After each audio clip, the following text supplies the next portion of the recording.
എല്ലാവർക്കും നമസ്കാരം. 10th prelims പരീക്ഷയ്ക്ക് മുന്നോടിയായിട്ട് നമ്മളൊരു സീരീസായിട്ട് ചെയ്തുകൊണ്ടിരിക്കുകയായിരുന്നു, മോഡൽ ക്വസ്റ്റ്യൻസ് വെച്ചിട്ട് ഷോർട്ട് ക്വസ്റ്റ്യൻസ് എന്ന് പറഞ്ഞിട്ട്. അപ്പോൾ അതിൻ്റെ മറ്റൊരു ക്ലാസ്സാണ് ഇന്നും ചെയ്യാൻ പോകുന്നത്. അപ്പോൾ ആദ്യത്തെ ചോദ്യം നോക്കാം. 3 വയസ്സിൻ്റെ വ്യത്യാസത്തിൽ ജനിച്ച 5 കുട്ടികളുടെ വയസ്സുകളുടെ തുക 50 ആണെങ്കിൽ ഏറ്റവും പ്രായം കുറഞ്ഞ കുട്ടിയുടെ വയസ്സ് എത്രയായിരിക്കും? 3 വയസ്സിൻ്റെ വ്യത്യാസത്തിൽ ജനിച്ച 5 കുട്ടികളുടെ വയസ്സുകളുടെ തുക 50 ആണെങ്കിൽ തുക 50. 3 വയസ്സിൻ്റെ വ്യത്യാസം, 5 കുട്ടികൾ. തന്നിട്ടുള്ള സാധനങ്ങൾ നോക്കുമ്പോൾ 50 എന്താണ്? തുകയാണ്. ജനിച്ച കുട്ടികളുടെ എണ്ണം എത്ര? 5 ആണ്. തുകയും എണ്ണവും തന്നിട്ടുണ്ട്. നമ്മളോട് പറഞ്ഞു ഏറ്റവും പ്രായം കുറഞ്ഞ കുട്ടിയുടെ വയസ്സ് എത്രയായിരിക്കുന്നു. ഇവിടെ തന്നേക്കുന്ന ഒരു കീ വേർഡും ഉണ്ട്. എന്ത്? 3 വയസ്സിൻ്റെ വ്യത്യാസത്തിൽ. 3 വയസ്സിൻ്റെ വ്യത്യാസത്തിൽ ജനിച്ച കുട്ടികൾ എന്ന് പറയുമ്പോൾ അതൊരു സമാന്തര ശ്രേണിയല്ലേ? ഒരു എക്സാമ്പിൾ, ഒരു കുട്ടിക്ക് 1 വയസ്സാണെന്നുണ്ടെങ്കിൽ മറ്റേ കുട്ടിക്ക് 4 വയസ്സ്, അതിൻ്റെ അടുത്ത കുട്ടിക്ക് 7 വയസ്സ്. അല്ലെങ്കിൽ വേറൊരു എക്സാമ്പിൾ എടുക്കുകയാണെന്നുണ്ടെങ്കിൽ ഒരു കുട്ടിക്ക് 2 വയസ്സാണെന്നുണ്ടെങ്കിൽ ഒരു കുട്ടിക്ക് 5 വയസ്സ്, അടുത്ത കുട്ടിക്ക് 8 വയസ്സ് അല്ലേ? അങ്ങനെ പോകുന്ന 5 കുട്ടികളുടെ വയസ്സുകളുടെ തുക 50 ആണെന്നാണ് പറഞ്ഞത്. അടുത്ത എത്രയായിരിക്കും? അപ്പം ഈ കേസിൽ 11 വയസ്സ്. അടുത്ത എത്രയായിരിക്കും? 14 വയസ്സ്. ഇങ്ങനെയായിരിക്കും 5 സംഖ്യകൾ അല്ലേ? ഇതെന്താണ്? ഒരു സമാന്തര ശ്രേണിയാണ്. പൊതുവ്യത്യാസം ഇവിടെ എത്രയാ? 3. ഇതൊരു സമാന്തര ശ്രേണിയാണ്. നമുക്ക് തുക 50 ആണ് തന്നിട്ടുണ്ട്, എണ്ണം 5 ആണ് തന്നിട്ടുണ്ട്. ഞാൻ പറഞ്ഞു ആ കുട്ടികൾ 5 കുട്ടികളുടെ വയസ്സുകൾ. അപ്പോൾ ഇതൊന്ന് മനസ്സിലായി. എന്താ കണ്ടുപിടിക്കണ്ടേ? ശരാശരി കണ്ടാൽ മതിയാകും. ആരെ കിട്ടാൻ? ഈ നടുക്കത്തെ ആളെ കിട്ടാൻ. നടുക്കത്തെ ആളുടെ വയസ്സ് കാണാൻ എന്ത് ചെയ്താൽ മതി? ശരാശരി കണ്ടാൽ മതി. ഇതെങ്ങനെ എനിക്ക് പെട്ടെന്ന് കിട്ടുന്നേ? ഇവിടെ തുക 50 ആണ് തന്നിട്ടുണ്ട്, എണ്ണം തന്നിട്ടുണ്ട്, പിന്നെ ഇവിടെ നിന്ന് തന്നിട്ടുണ്ട് 3 വയസ്സിൻ്റെ വ്യത്യാസത്തിലാണ് ജനിച്ചതെന്നും പറഞ്ഞിട്ടുണ്ട്. അതിന് എനിക്ക് എന്ത് മനസ്സിലാക്കാൻ പറ്റും? അല്ലെങ്കിൽ നമുക്കെന്ത് മനസ്സിലാക്കാൻ പറ്റും? ഇവിടെ ശരാശരി കണ്ടാൽ അത് നടുവിലത്തെ കുട്ടിയുടെ പ്രായമായിരിക്കും. മിഡിലുള്ള കുട്ടിയുടെ പ്രായമായിരിക്കും എന്ത്? ശരാശരി എന്ന് പറയുന്നത്. ശരാശരി എന്ന് പറഞ്ഞു കഴിഞ്ഞാൽ എന്താ? തുക ഹരിക്കണം എണ്ണം. ശരാശരി എന്ന് പറഞ്ഞാൽ എന്താ? തുക ഹരിക്കണം എണ്ണം. തുക എത്ര ഇവിടെ? 50. എണ്ണം എത്രയാണ്? 5 ആണ്. 50 ഹരിക്കണം 5 എത്രയാ കിട്ടുക? 10. എത്രയാ കിട്ടുക? 10. 10 അല്ലേ? അപ്പോൾ നടുക്കത്തെ കുട്ടിയുടെ പ്രായം എന്ന് പറയുന്നത് 10 ആണ്. നമ്മളോട് ചോദിച്ചേക്കണം പ്രായം കുറഞ്ഞ കുട്ടിയുടെ വയസ്സാണ്. ഇത് 10 ആണെങ്കിൽ ഇത് എത്രയായിരിക്കും? 3 കുറച്ചാൽ 7. ഇതെത്രയായിരിക്കും? 4. നമുക്ക് എന്താ വേണ്ട? ഏറ്റവും പ്രായം കുറഞ്ഞ കുട്ടിയുടെ വയസ്സ് എത്രയാണത്? 4. ഇനിയിപ്പോൾ പ്രായം കൂടിയ കുട്ടിയുടെ വയസ്സാണ് ചോദിച്ചു കഴിച്ചാലോ? ഇത് 3 കൂട്ടുക, 13, 17. മനസ്സിലായല്ലോ? സിമ്പിൾ ചോദ്യമാണ്, പക്ഷെ കണ്ടു കഴിഞ്ഞാൽ എന്തോ ഒരു സംഭവമാണെന്ന് വിചാരിക്കും അല്ലേ? നിങ്ങളൊരു ചോദ്യം തന്നിട്ടുണ്ട്, അതിൽ തുക പറഞ്ഞിട്ടുണ്ട്, എണ്ണം പറഞ്ഞിട്ടുണ്ട്. അതുപോലെ അതൊരു സമാന്തര ശ്രേണിയാണെങ്കിൽ ഈ സമാന്തര ശ്രേണിയിൽ എന്തൊക്കെ പെടും? എണ്ണൽ സംഖ്യ, ഇരട്ട സംഖ്യ, ഒറ്റ സംഖ്യ, ഇതെല്ലാം സമാന്തര ശ്രേണിയിൽ പെടും. ഇതൊരു സമാന്തര ശ്രേണിയാണ് എങ്കിൽ, അതായത് അവിടെ ഒരു പൊതുവായ വ്യത്യാസം ഉണ്ടെങ്കിൽ അതിൻ്റെ നടുവിലത്തെ പദം എന്ന് പറയുന്നത്, നടുവിലത്തെ സംഖ്യ എന്ന് പറയുന്നത് എന്തായിരിക്കും? ശരാശരി ആയിരിക്കും. മറക്കരുത്. കഴിഞ്ഞ ക്ലാസ്സിലും പറഞ്ഞ, അതിന് മുന്നത്തെ ക്ലാസ്സിലും പറഞ്ഞതാ. ഇത് ചോദിച്ച ചോദ്യമായതുകൊണ്ടാണ് പിന്നെയും റിപ്പീറ്റ് ചെയ്തിട്ട് പറയുന്നത് കേട്ടോ. അടുത്ത ചോദ്യത്തിലേക്ക് പോവാം. അടുത്ത ചോദ്യം നോക്കാം. 76, 57 എന്നീ സംഖ്യകളുടെ ലസാഗു കാണുക. ചോദ്യം വളരെ സിമ്പിളാണ്. ലസാഗു അല്ലെങ്കിൽ LCM കാണാനാണ് പറഞ്ഞിട്ടുള്ളത്. LCM കാണാനാണ് അല്ലെങ്കിൽ ലസാഗു കാണാനാണ് പറഞ്ഞിട്ടുള്ളത്. സംഖ്യകൾ തോന്നുന്നു 76, 57. നേരെ നോക്കി 76, 57 കണ്ടിട്ട് പ്രൈം നമ്പറാണ് തോന്നുന്നത്. എന്നിട്ട് പറഞ്ഞിട്ട് 76 × 57 എഴുതിയിട്ട് ഉത്തരം എഴുതാൻ പറ്റുമോ? ഇല്ല. 76, 57 എന്തല്ല? പ്രൈം നമ്പേഴ്സ് അല്ല. അതാദ്യം മനസ്സിലാക്കാൻ വേണ്ടിയിട്ട് ഞാനൊരു ട്രിക്ക് പറഞ്ഞിട്ടുണ്ട്. എന്താ ട്രിക്ക്? ഈ 76 അല്ലെങ്കിൽ 57 എന്ന് പറയുന്ന സംഖ്യകളൊക്കെ പ്രൈം നമ്പർ ആണോ അല്ലേ എന്ന് മനസ്സിലാക്കാൻ ഒരു ട്രിക്ക് പറഞ്ഞിട്ടുണ്ട്. എന്താ? ഈ പ്രൈം നമ്പർ എന്ന് പറഞ്ഞു കഴിഞ്ഞാൽ അത് 6നെ ഗുണിക്കുന്ന ഒരു സംഖ്യ. 6നെ ഇപ്പം ഞാൻ ഒരു K എന്ന് പറഞ്ഞ സംഖ്യയായിട്ട് ഗുണിച്ചു. എന്നിട്ട് അതിനെ 1 കൂട്ടിയതോ അല്ലെങ്കിൽ 1 കുറച്ചതോ ആയ സംഖ്യകളെ എന്ത് വരുള്ളൂ? പ്രൈം നമ്പർ വരുള്ളൂ. ഈ 2ഉം 3ഉം ഒഴിച്ചിട്ട്. ആദ്യം 2, 3, അത് കഴിഞ്ഞിട്ടുള്ള പ്രൈം നമ്പേഴ്സൊക്കെ എന്താ? 6ൻ്റെ ഗുണിതത്തിനോട് 1 കൂട്ടിയതോ 1 കുറച്ചതോ ആയിരിക്കും. ഇവിടെ നോക്കുകയാണെന്നുണ്ടെങ്കിൽ 76ൻ്റെ അടുത്തുള്ള 6ൻ്റെ ഗുണിതം എത്രയാ? 78. 6ൻ്റെ ഗുണിതം 78ആണ്. അപ്പോൾ ഒന്നുകിൽ 77 ആവാം, അല്ലെങ്കിൽ 79 ആകാം പ്രൈം നമ്പർ അല്ലേ? അപ്പോൾ ഇതിൽ 77 അല്ല 79 പക്ഷേ 77 അല്ല, അത് 11 കൊണ്ട് ചെയ്യാൻ പറ്റും. അതാണ് അതിൻ്റെ എക്സെപ്ഷൻ എന്ന് പറയുന്നത്. ആ ക്ലാസ് കണ്ടവർക്ക് അറിയാം. അപ്പോൾ 77 അല്ല 79 ആണ് പ്രൈം നമ്പർ. അപ്പോൾ അങ്ങനെയാണെന്നുണ്ടെങ്കിൽ 78ൻ്റെ അടുത്തുള്ള സംഖ്യയാണ് 76 അല്ല. 1 കൂട്ടിയത് 1 കുറച്ചതാണ് 76 അല്ല. അപ്പോൾ അത് പ്രൈം നമ്പർ അല്ല. ഈ 57ൻ്റെ കേസ് നോക്കുകയാണെങ്കിലോ, അതെ 54 അടുത്തുള്ള പ്രൈം നമ്പർ. അപ്പം അടുത്തുള്ള 6ൻ്റെ ഗുണിതം എന്ന് പറയുന്നത് ഇവിടെ 53 വരാം, ഇവിടെ 55 വരാം. അപ്പോൾ ഈ 55ൻ്റെ കാര്യം ഞാൻ പറഞ്ഞിട്ടുണ്ട്. 55 പ്രൈം നമ്പർ അല്ല, 53 പ്രൈം നമ്പറാണ്. അപ്പോൾ ഈ 54 1 കൂട്ടിയതോ 1 കുറച്ചതോ ആയിരിക്കാം പ്രൈം നമ്പർ. അപ്പോൾ ഈ 57 അതിലും പെടില്ല. അപ്പം 76 57 പ്രൈം നമ്പർ അല്ല. ഞാനിത് പറയാനുള്ള കാരണം എന്താ വിചാരിച്ചാൽ അതാദ്യം നോക്കിയിട്ട് ചെയ്യുന്നതായിരിക്കും സിമ്പിൾ കേട്ടോ. ഇനിയിപ്പോൾ നിങ്ങൾക്ക് നല്ലപോലെ അറിയിച്ചാൽ കുഴപ്പമില്ല. പക്ഷേ ഈ നമ്പേഴ്സ് ഒരു പ്രത്യേകതയുള്ള സംഖ്യകളാണ്. ഇതധികം ചോദിക്കാൻ സാധ്യത കാണുന്ന സംഖ്യകളാണ്. കാരണം ഇത് പെട്ടെന്ന് അങ്ങ് കിട്ടിയെന്ന് വരില്ല കേട്ടോ. 76 57 എന്നീ സംഖ്യകളുടെ LCM കാണാൻ പറഞ്ഞാൽ നമ്മൾ എന്ത് ചെയ്യും? ഞാൻ സാധാരണക്കാരുടെ കാര്യമാണ് പറഞ്ഞ് പെട്ടെന്ന് കിട്ടാൻ സാധ്യത കുറവാണ് കേട്ടോ. 76 57നെയും ചെയ്യാൻ പറഞ്ഞാൽ എന്ത് ചെയ്യും? 19 കൊണ്ട് ചെയ്യാം. 76 57 എന്തുകൊണ്ട് ചെയ്യാൻ പറ്റുന്നത്? കോമൺ ആയിട്ട് ചെയ്യാൻ പറ്റുന്ന സംഖ്യ 19 ആണ്. 19 × 4 76. 19 × 3 57. ഞാൻ പറഞ്ഞത് 19 × 4 76, 19 × 3 57. അപ്പോൾ ഇനി നമുക്ക് എന്ത് ചെയ്താൽ മതി? ഇത് നേരെ ഗുണിച്ചാൽ മതി അല്ലേ? 19 ഗുണിക്കണം 4 ഗുണിക്കണം 3 ചെയ്താൽ പോരെ? 19 ഗുണിക്കണം 4 ഗുണിക്കണം 3 ചെയ്യാൻ വേണ്ടിയിട്ട് 19 ഗുണിക്കണം 12 ചെയ്യാം അല്ലേ? 3 4 12. അപ്പോൾ 19 ഗുണിക്കണം 12 ചെയ്യുക. ഈ 12 എങ്ങനെ കിട്ടുന്നത്? 19 × 4 × 3 ഞാൻ ചെയ്തു. 12 4 × 3 12. അത് ചെയ്യാൻ പോവാം. 29 18 ശിഷ്ടം 1 2 2 1 3 9 9 1 എത്ര കിട്ടുന്നത്? 8. ഇവിടെ എത്രയാ? 2. ഇവിടെ എത്രയാ? 2. 228 നമ്മുടെ ഉത്തരമായിട്ട് വരുന്നത്. നമ്മുടെ ഉത്തരം എത്ര വരുന്നത്? 228 ഇതിൻ്റെ ലസാഗു എന്ന് പറയുന്നത്. ഓക്കെ ആണല്ലോ? 76 57. അപ്പോൾ ഇതിൽ ഞാൻ പറഞ്ഞ പ്രൈം നമ്പറിൻ്റെ കാര്യമൊന്നും ഓർത്തില്ലെങ്കിൽ കൂടി നിങ്ങൾ ആകെ ഓർക്കേണ്ട കാര്യം എന്ന് പറയുന്നത് 76 57 എന്ന് പറഞ്ഞ സംഖ്യേനെ എത്ര കൊണ്ട് ഹരിക്കാൻ പറ്റും? 19 കൊണ്ട് ഹരിക്കാൻ പറ്റും. നിങ്ങൾക്ക് പെട്ടെന്ന് കണ്ടിട്ട് അതിന് ഹരിക്കാൻ പറ്റുമോ എന്നൊക്കെ കൺഫ്യൂഷൻ ആവുന്നുണ്ടെങ്കിൽ ഡിവിസിബിലിറ്റി മെത്തേഡ് യൂസ് ചെയ്ത് നോക്കുക. അപ്പോൾ നമുക്ക് എന്ത് ചെയ്യാൻ പറ്റും? 1 മുതൽ 11 വരെയുള്ളത് സിമ്പിളായിട്ട് ചെയ്ത് നോക്കാൻ പറ്റും. ഹരിക്കാൻ പറ്റുമോ എന്ന് നോക്കാനേ. അപ്പോൾ അത് നോക്കുക. അതിൽ പെടുന്നില്ലെങ്കിൽ നമ്മൾ നോക്കുകയത് 13 കൊണ്ട് ചെയ്യാൻ പറ്റുമോ, പിന്നെ ഏതാ 17 കൊണ്ട് ചെയ്യാൻ പറ്റുമോ, 19 കൊണ്ട് ചെയ്യാൻ പറ്റുമോ, ഇങ്ങനത്തെ സംഖ്യകളെ കൊണ്ട് ഹരിക്കാൻ പറ്റുമോ, നിശേഷം ഹരിക്കാൻ പറ്റുമോ എന്ന് എടുത്ത് നോക്കണം കേട്ടോ. ഇതൊക്കെ ഒരു ചെറിയ ചെറിയ കാര്യങ്ങളാണ്, പക്ഷെ ശ്രദ്ധിച്ചാൽ നിങ്ങൾക്ക് ഉപകാരം ഉണ്ടാവും കേട്ടോ. അടുത്ത ചോദ്യത്തിലേക്ക് പോവാം. അടുത്ത ചോദ്യം നോക്കാം. 6.28 ഹരിക്കണം 0.002. ഇത് ഞാനൊരു ക്ലാസ്സിൽ പറഞ്ഞിട്ടുള്ള ചോദ്യമാണ്. ഞാൻ എന്നാലും ഒരു തവണ കൂടി പറയാം. ഇവിടെ ചെയ്യുന്നത് എങ്ങനെയാണ്? ഇവിടെ എന്താ ചെയ്യുന്നത്? ഇവിടെ ദശാംശ സംഖ്യകളെ ഹരിക്കാനാണ് തന്നിട്ടുള്ളത് അല്ലേ? ദശാംശ സംഖ്യകളെ ഹരിക്കാനാണ് തന്നിട്ടുള്ളത്. ഇപ്പോൾ ഇവിടെ നോക്കുമ്പോൾ 6.28 ഇവിടെ എത്ര ദശാംശ സ്ഥാനം ഉണ്ട്? നമ്മൾ ആദ്യം അതാണ് നോക്കുന്നത്. എത്രയുണ്ട്? 2 ഉണ്ട് അല്ലേ? അപ്പോൾ സാധാരണ ഞാൻ പറയാറുണ്ട് എന്ത്, ഇതിങ്ങനെ വന്നു കഴിഞ്ഞാൽ ദശാംശ സംഖ്യകളെ ഹരിക്കാനോ ഗുണിക്കാനോ പറയുമ്പോൾ ആദ്യം നമ്മൾ എന്ത് ചെയ്യും?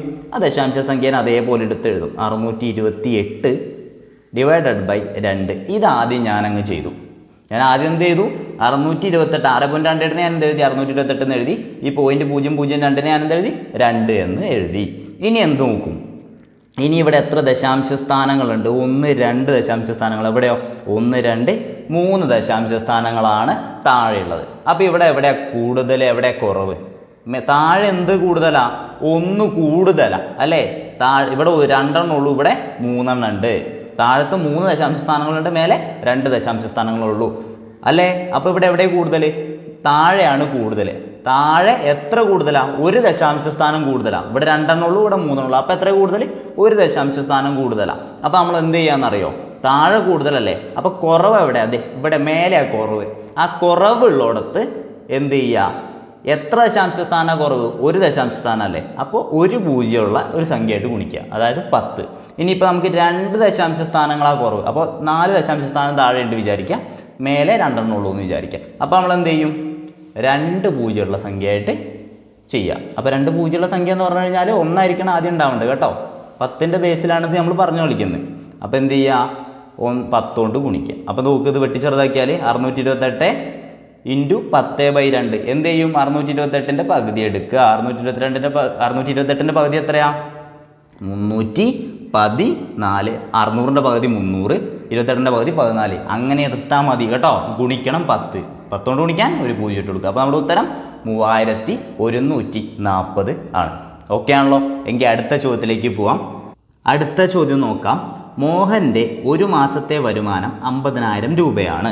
വരുമാനത്തിൻ്റെ 15% മക്കളുടെ പഠനത്തിനും 28% വീട് ചിലവിനും 10% വാടകയ്ക്കും ഉപയോഗിക്കുന്നു.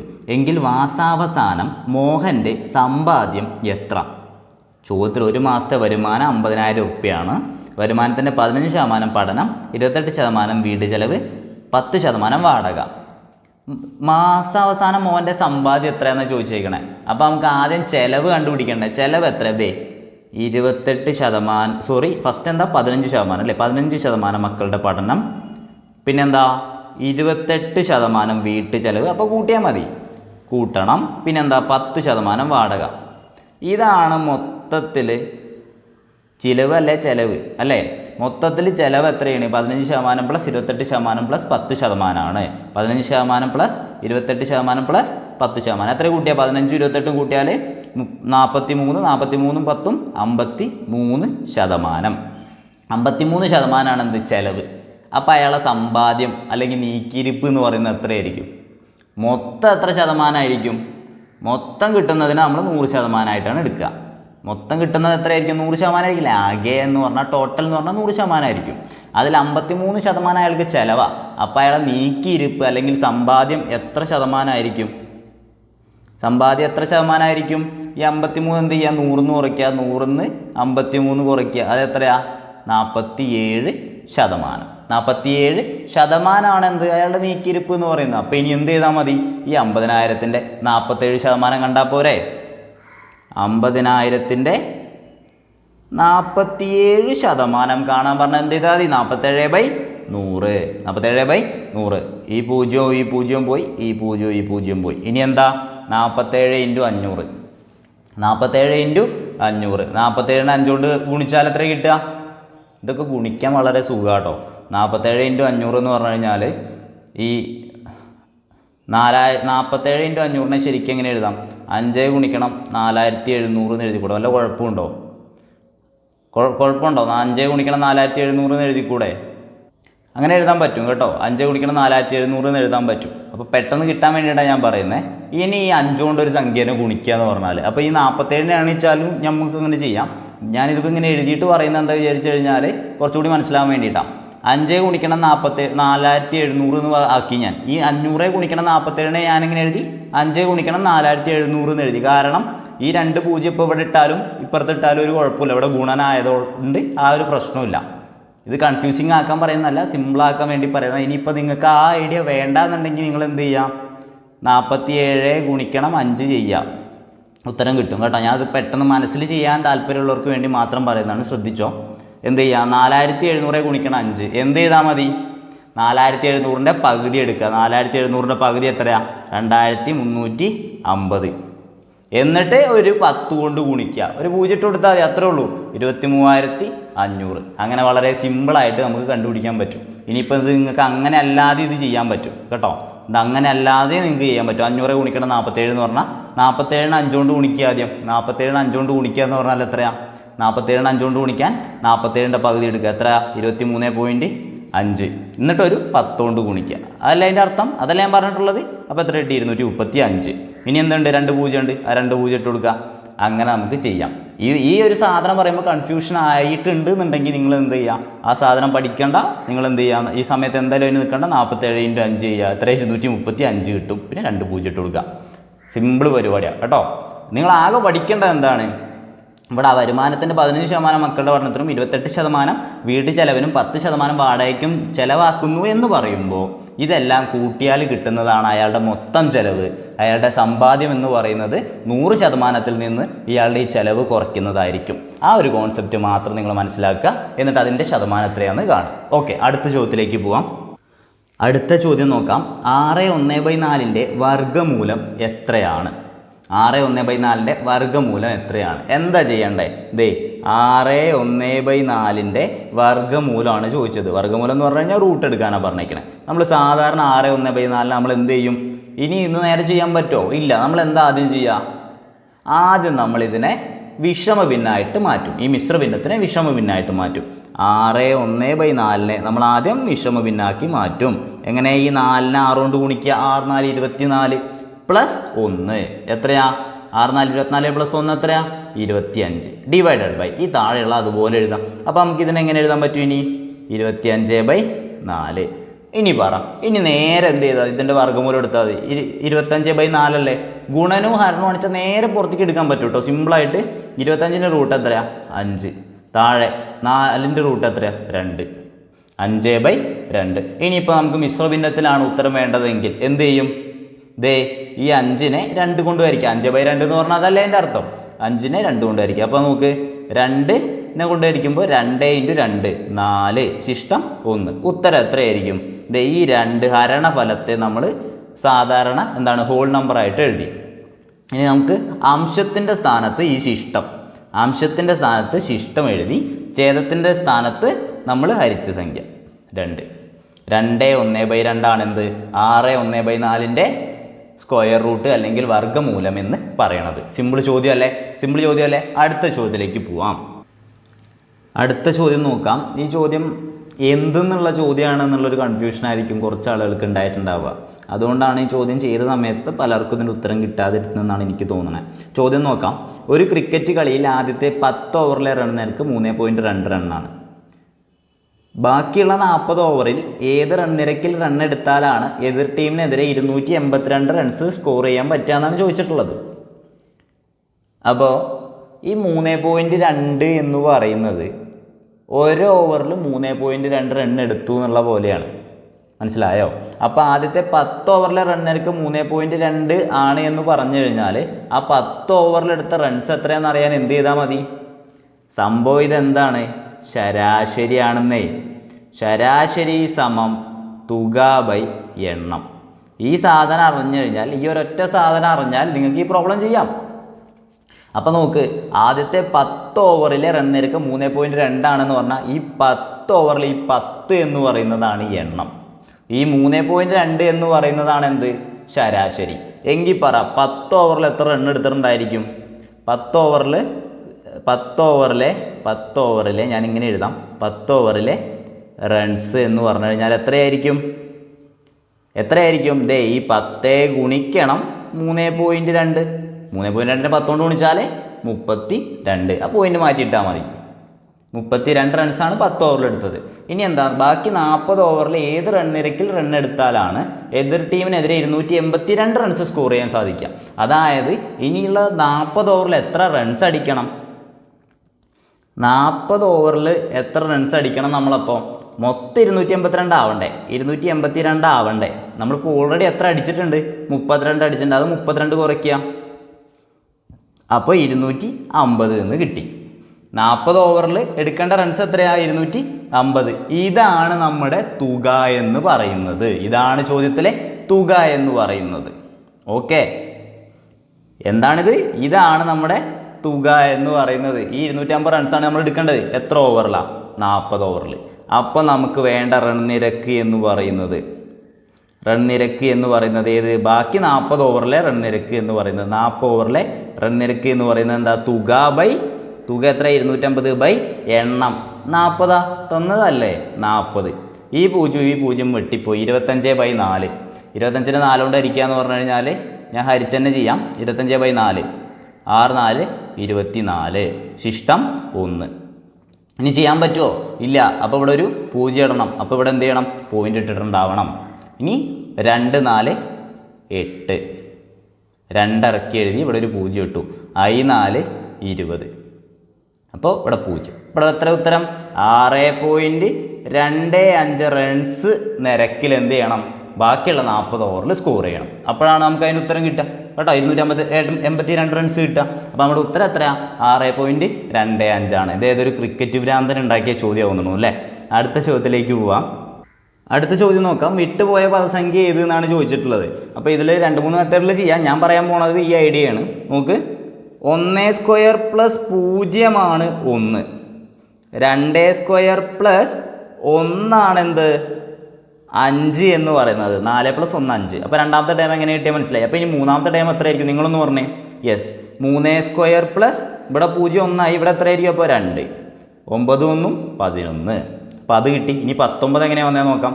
4² പ്ലസ് എത്രയാണ് ഇവിടെ വരേണ്ടത്? 1 2 3. എത്ര 4² 16. അപ്പോൾ 19 അതായല്ലോ. അപ്പോൾ ഇനി അടുത്തത് നോക്ക്, 5² പ്ലസ് 4, 25 + 4 29. അപ്പോൾ നിങ്ങൾക്ക് മനസ്സിലായി സംഭവം എന്താ പോയിക്കൊണ്ടിരിക്കണേന്ന്. ഇനി അടുത്ത അപ്പോൾ നമ്മുടെ ഉത്തരം എന്തായിരിക്കും? അപ്പോൾ 6² പ്ലസ് ഈ 4 കഴിഞ്ഞ് അടുത്തത് 5. 6² 36, 36 കൂട്ടണം 5 എത്രയാ? 41. നമ്മുടെ ഉത്തരം അപ്പോൾ എത്രയായിരിക്കും? 41 ആയിരിക്കും. അടുത്ത ചോദ്യത്തിലേക്ക് പോവാം. അടുത്ത ചോദ്യം നോക്കാം. അടുത്ത ചോദ്യം നല്ലൊരു ചോദ്യമാണ്, കൺഫ്യൂഷൻ ഉണ്ടാക്കുന്ന ഒരു ചോദ്യമാണ് കേട്ടോ.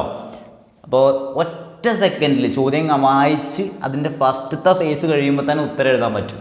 അങ്ങനത്തെ ഒരു ചോദ്യമാണ്. പക്ഷേ നമുക്ക് എന്ത് ചെയ്യാൻ പറ്റില്ല, ഇതറിഞ്ഞില്ലെങ്കിൽ ഇതിൻ്റെ ഉത്തരം എഴുതാൻ കുറച്ച് സമയം എടുക്കും. ഓക്കെ, നോക്കാം. സുനിൽ 300 രൂപയുടെ 2 പുസ്തകങ്ങൾ വാങ്ങിച്ചു. ഒരു പുസ്തകം 10% ലാഭത്തിലും മറ്റൊന്ന് 10% നഷ്ടത്തിലും വിറ്റാൽ ആകെ നഷ്ടം അല്ലെങ്കിൽ ലാഭം എത്രയാണ്? 10% ലാഭം 10% നഷ്ടം എന്ന് കാണുമ്പോൾ ഒരു ഇക്വേഷൻ പഠിച്ചിട്ടുണ്ട്, x²/100. അത് വെച്ച് അടിക്കാമെന്ന് വിചാരിച്ചു കഴിഞ്ഞാൽ പോയി. ഞാൻ പറയാൻ പോകുന്നത് ഇതാണ്, 10% ലാഭം 10% നഷ്ടം, തുല്യ ലാഭം തുല്യ നഷ്ടം എന്ന് കണ്ടിട്ട് നേരെ പോയിട്ട് ഉത്തരത്തിൽ എന്തുണ്ടാവും? 1% നഷ്ടം എന്നുണ്ടാവും അല്ലേ? x²/100, 10² വെച്ചിട്ട് നേരെ പോയി അടിച്ചു കഴിഞ്ഞാൽ 1 മാർക്കാ പോയി. എന്താ സംഭവം? സുനിൽ 300 രൂപയുടെ 2 പുസ്തകങ്ങൾ വാങ്ങിക്കുകയാണ് ചെയ്തത്. നിങ്ങൾ പഠിച്ച സാധനം വിറ്റതാണ്. നിങ്ങൾ പഠിച്ച സാധനം, ഞാൻ പറഞ്ഞ x²/100 എന്ന് പറഞ്ഞ സാധനം വിൽക്കുമ്പോഴുള്ള സംഭവമാണ്. ഇവിടെ ഉള്ളത് എന്താ? വാങ്ങിച്ചതാ. അപ്പോൾ കൺഫ്യൂഷൻ ആവരുത്. ക്വസ്റ്റ്യൻ വായിച്ചിട്ട് അടിക്കാവുള്ളൂ. ഞാനിത് പഠിച്ചതാണ്, ഇത് ഞാൻ ഏതോ ട്രിക്ക് കണ്ടതാണെന്ന് വിചാരിച്ചിട്ട് അടിക്കാൻ പോയി കഴിഞ്ഞാൽ പരിപാടി തെറ്റും. ഓക്കെ, സുനിൽ 300 രൂപയുടെ 2 പുസ്തകങ്ങൾ വാങ്ങിച്ചു. അത് ആദ്യത്തെ സംഭവം. ഒരു പുസ്തകം 10% ലാഭത്തിലും മറ്റൊന്ന് 10% നഷ്ടത്തിലും വിറ്റു. പിന്നെ രണ്ടാമത്തെ സംഭവം, ആകെ നഷ്ടം അല്ലെങ്കിൽ ലാഭം എന്താണ് എന്ന് ചോദിച്ചാൽ അവിടെ ലാഭവുമില്ല. നിങ്ങളും പറ, നഷ്ടവുമില്ല. എന്താണ് അവിടെ? ലാഭവുമില്ല, നഷ്ടവുമില്ല.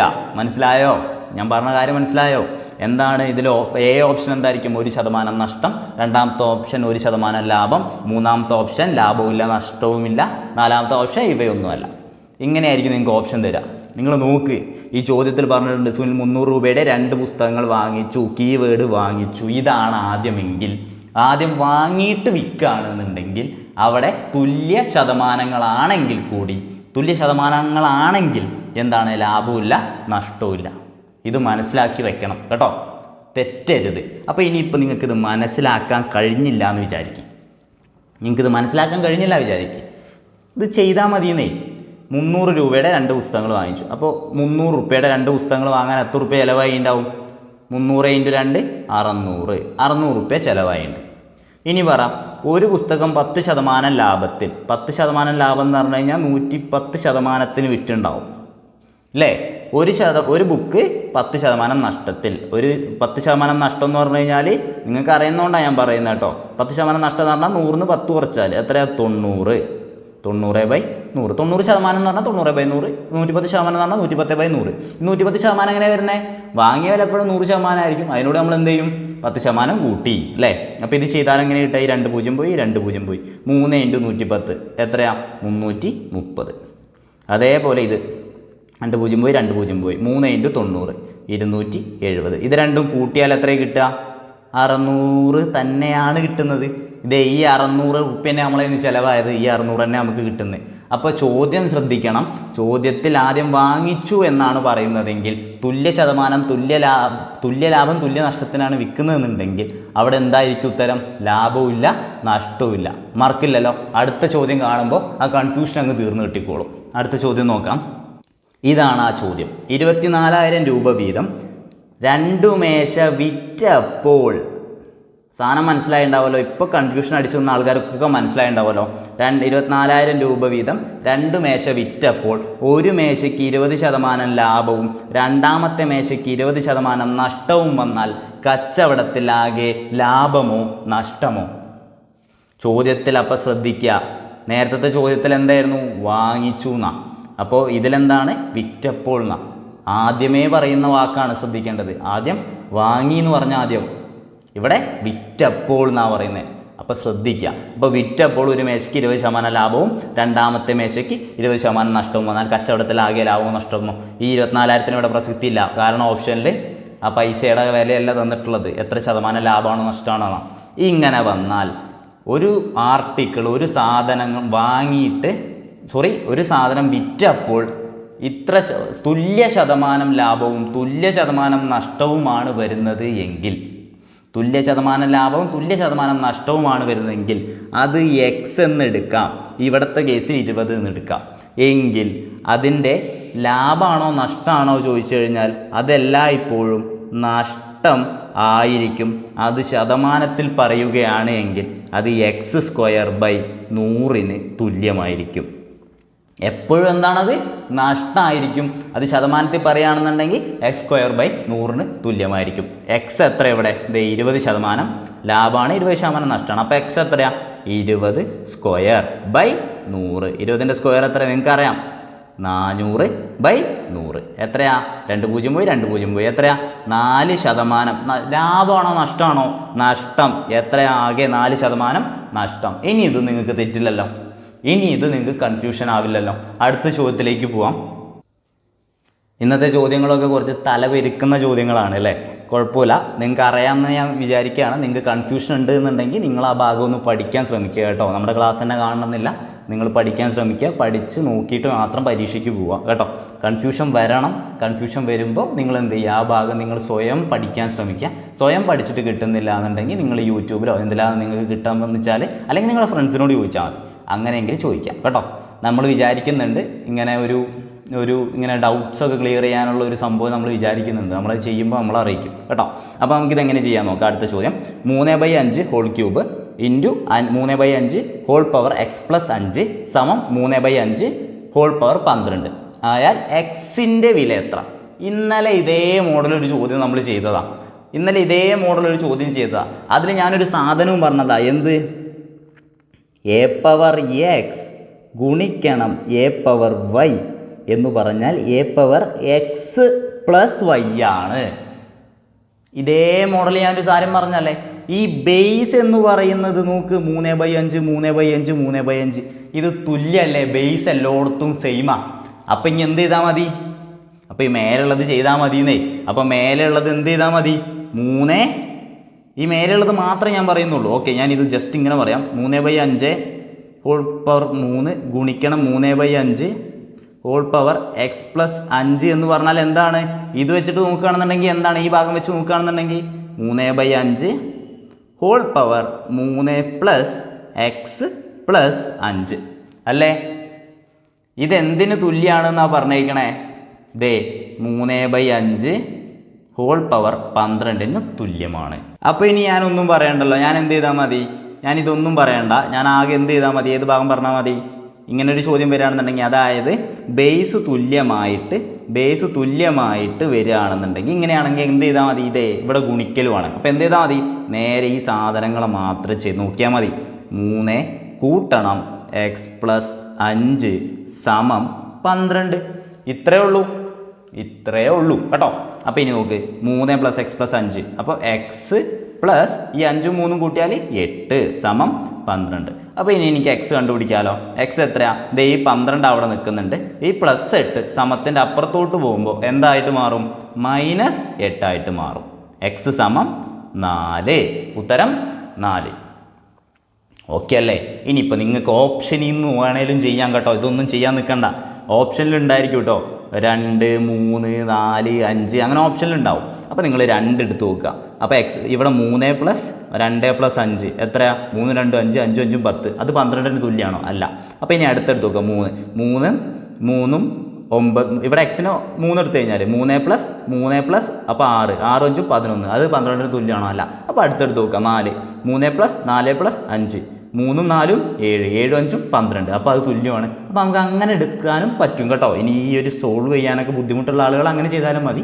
പക്ഷേ ഇത് പഠിക്കുക കേട്ടോ, ഇത് പഠിക്കണമാണ് നല്ലത്. അടുത്ത ചോദ്യത്തിലേക്ക് പോവാം. അടുത്ത ചോദ്യം നോക്കാം. 1 മുതൽ 20 വരെയുള്ള എണ്ണൽ സംഖ്യകളിൽ എത്ര ഭാഗമാണ് അഭാജ്യ സംഖ്യകളുടെ എണ്ണം വരുന്നത്? സംഭവം കാണുമ്പോൾ എന്തോ ആണെന്ന് തോന്നിപ്പോകില്ല. ഓപ്ഷൻ കാണുമ്പോൾ ചെറിയൊരു ഐഡിയ കിട്ടി. എന്താ കിട്ടുന്നത്? 20 എണ്ണൽ സംഖ്യകളുണ്ട്, അതിൽ എത്ര എണ്ണം അഭാജ്യ സംഖ്യകളാണെന്ന് കണ്ടാൽ മതി. അതാണ് ഉത്തരം കേട്ടോ. എന്താണ് കാണേണ്ടത്? 20 എണ്ണൽ സംഖ്യകളുണ്ട്, അതിൽ എത്ര എണ്ണം അഭാജ്യ സംഖ്യകളാണെന്ന് കണ്ടാൽ മതി. അപ്പോൾ അത്രയേ ഉള്ളൂ, ടെൻഷൻ ആവാനില്ല. ചോദ്യം അതാണ്. അത് ഓപ്ഷൻ നോക്കുമ്പോഴാണ് മനസ്സിലാവുന്നത്. ചില ആളുകൾക്ക് ഓപ്ഷൻ നോക്കുമ്പോഴാണ് മനസ്സിലാവുക. അപ്പോൾ ഇനി ഇത് കണ്ടുപിടിക്കാൻ വേണ്ടിയിട്ട് നമ്മൾ സാധാരണ പോലെ എന്ത് ചെയ്യേണ്ട ആവശ്യമില്ല.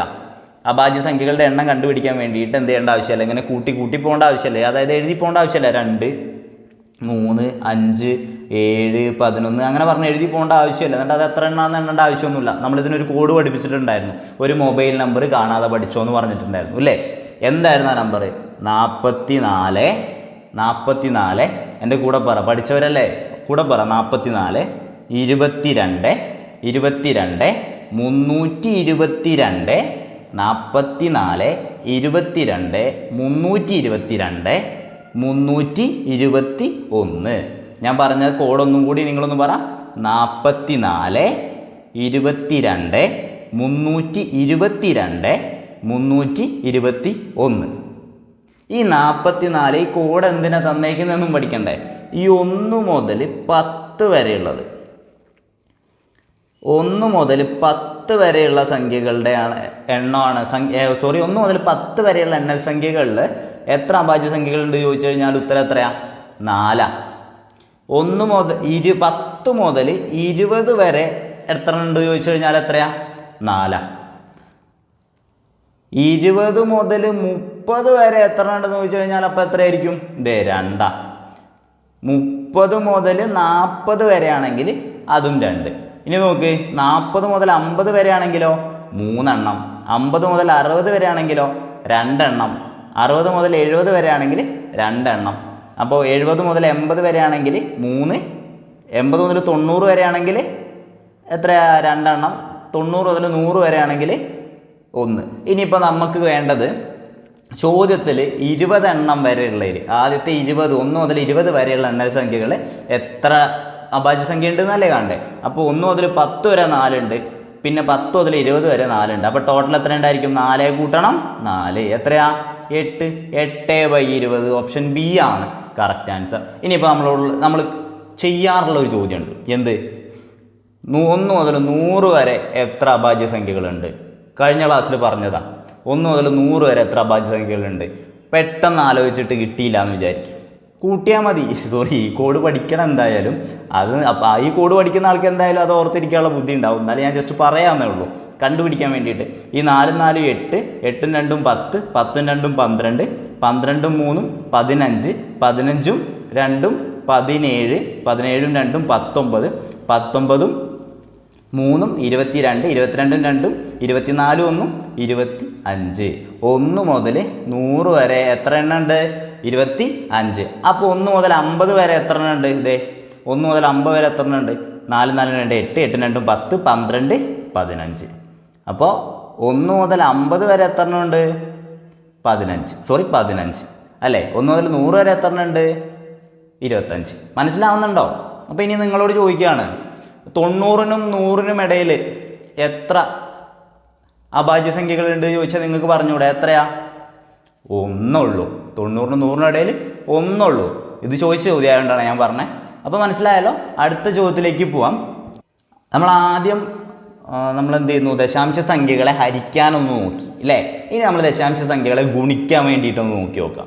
ഇതിലിപ്പോൾ ഇങ്ങനെ ഒരു ചോദ്യം തന്നു കഴിഞ്ഞാൽ ദശാംശ സംഖ്യകളെ ഗുണിക്കാൻ വേണ്ടി പറഞ്ഞാൽ നമ്മൾ ആദ്യം എന്ത് ചെയ്യാം?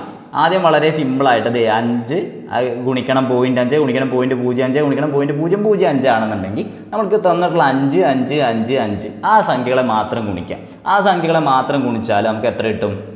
5 ഗുണിക്കണം 5 25, 25 ഗുണിക്കണം 5 125, 125 ഗുണിക്കണം 5 625, 625 എന്ന് എനിക്ക് കിട്ടി. അല്ലെ? നമുക്ക് കിട്ടി. ഇനി നമ്മൾ എന്ത് ചെയ്യണം എന്ന് വെച്ചാൽ എത്ര ദശാംശ സ്ഥാനങ്ങളാണ് ഉള്ളത് നോക്കുക. 1 2 3 4 5 6 ദശാംശ സ്ഥാനങ്ങളാണ് ഉള്ളത് മൊത്തത്തിൽ. ഇങ്ങനെ എണ്ണി നോക്കാം. അല്ലാന്നുണ്ടെങ്കിൽ എന്ത് ചെയ്യാം, ഇവിടെ 3 എണ്ണം ഉണ്ട്, ഇവിടെ 1 2 എണ്ണം ഉണ്ട്, ഇവിടെ 1 ഉള്ളൂ. അപ്പോൾ ഇത് മൊത്തം കൂട്ടിയാൽ മതി. 1 2 3 3 3 6 അങ്ങനെ ചെയ്യാം. അല്ലെങ്കിൽ എന്ത് ചെയ്യാം, 1 2 3 4 5 6 ഇങ്ങനെ എണ്ണിയാലും മതി കേട്ടോ. അപ്പോൾ എത്ര ദശാംശ സ്ഥാനങ്ങളുണ്ട് നോക്കുക. എത്ര ദശാംശ സ്ഥാനങ്ങളുണ്ട്? 6 ദശാംശ സ്ഥാനങ്ങളുണ്ട്. അപ്പോൾ പോയിന്റ് കഴിഞ്ഞിട്ട് 6 സ്ഥാനങ്ങൾ വേണം. പോയിന്റ് കഴിഞ്ഞിട്ട് അപ്പോൾ എത്ര സ്ഥാനങ്ങൾ വേണം? 6 സ്ഥാനങ്ങൾ വേണം. അല്ലെങ്കിൽ 6 സ്ഥാനങ്ങൾ കഴിഞ്ഞിട്ടേ പോയിന്റ് ഇടാൻ പറ്റുള്ളൂ. 1 2 3 4 5 6 ഇവിടെ പോയിന്റ് ഇടാൻ പാടുള്ളൂ. അപ്പോൾ ഈ ബാക്കിയുള്ള കാലത്തൊക്കെ ആരിടണം? ഇതേ 0 ഇട്ട് കൊടുത്താൽ മതിയെന്നേ.